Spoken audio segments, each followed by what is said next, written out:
तो यहाँ पे जो मतलब मुख्य भगवती का जो मुख्य जो गेट है वो ये है। 2 गेट है भगवती के मंदिर में प्रवेश के लिए। एक गेट ही है, ये पुराना गेट है और मुख्य गेट ही है। ये गांव के बीच में से आता है और अगला गेट आगे सामने है वहाँ पे। तो उधर का वो गेट बाद में बना, लगभग 2000 में बना ऐसा कहा जाता है। और नंदा जात जो अगले साल शुरू हो रही है, मैंने यहाँ बात की उनसे, तो यहाँ पे मुझे ये जानकारी मिली है कि अगले साल जनवरी में 23 तारीख को मीटिंग होती है पहले नंदा आज़ाद के संबंध में। और 23 तारीख को यहाँ कांसुआ के जो कुंवर होते हैं, कांसुआ के कुंवर लोग यहाँ पे आते हैं और वो भगवती को मतलब मनौती मांगते हैं। ऐसा कुछ कहा उन्होंने कि मनौती मांगते हैं।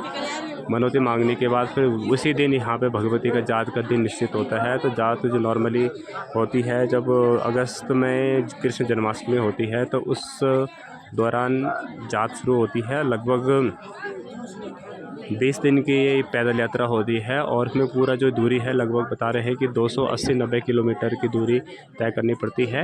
और एक जात यहाँ से निकलती है, यहाँ से मतलब कि नोटी गांव से, और दूसरी जात नंदा भगवती की कुमाऊं से निकलती है। और दोनों जो लोग हैं, दोनों जात हैं, एक जगह पर मिल जाते हैं। फिर वहाँ से दोनों एक हो जाते हैं, मतलब पहले अपने अपने यहाँ से अलग अलग आते हैं, उसके बाद एक हो जाते हैं।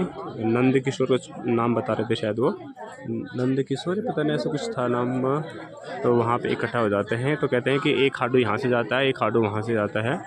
तो फिर ऊपर जब वो कैलाश में जाते हैं, वो भगवान शिव का जो स्थान है, तो वहाँ पे जाते भगवती नंदा को ससुराल छोड़ने के लिए।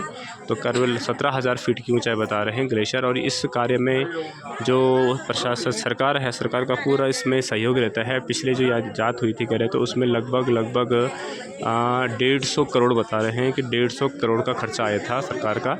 तो सरकार यहाँ पे क्या व्यवस्था करती है, मतलब सब यहाँ पर आने जाने की, यात्रियों के आने जाने की, खाने पीने की व्यवस्था, रहने की व्यवस्था, लाइट पानी की व्यवस्था, पूरी व्यवस्था सरकार के द्वारा यहाँ पे देखी जाती है। तो जब भी जैसे NDRF क्या बोल रहे थे, ऐसा कुछ बोल रहे थे वो, कि वो सभी मतलब पुलिस प्रशासन मिलिट्री वाले लगे रहते हैं। और हेलीकॉप्टर की भी यहाँ पे व्यवस्था रहती है।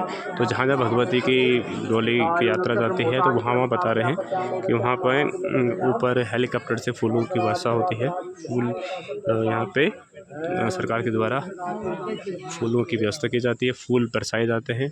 और इसके अलावा यहाँ पे पिछली बार बता रहे हैं कि जब ग्लेशियर के नज़दीक पहुँचते हैं, तो कह रहे हैं कि पिछली बार जो 2014 में जो जात हुई थी भगवती की, तो वहाँ पे 40,000 लोग कह रहे हैं कि ग्लेशियर तक पहुँचे थे।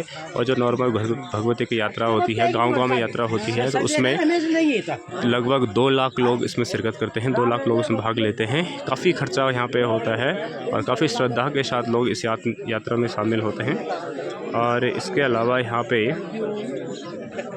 जो व्यवस्था होती है खाने पीने की, कुछ लोग क्या होते हैं, तो अब जैसे अच्छे पैसे वाले लोग हैं, तो कुछ अब अपनी तरफ से भी व्यवस्था करते हैं। राजजात के दिन अपनी तरफ से खाने पीने की व्यवस्था करते हैं। और लगभग भगवती का जो पड़ाव होता है कहते हैं, तो इसमें लगभग क्या बता रहे थे वो, 15-20 पड़ाव होते हैं। 20 दिन की यात्रा तो 20 पड़ाव होंगे लगभग। और उस दौरान एक गांव में भगवती एक जगह रुकती है। ऐसा नहीं कि प्रत्येक घर में भगवती जाएगी, ऐसा नहीं होता है।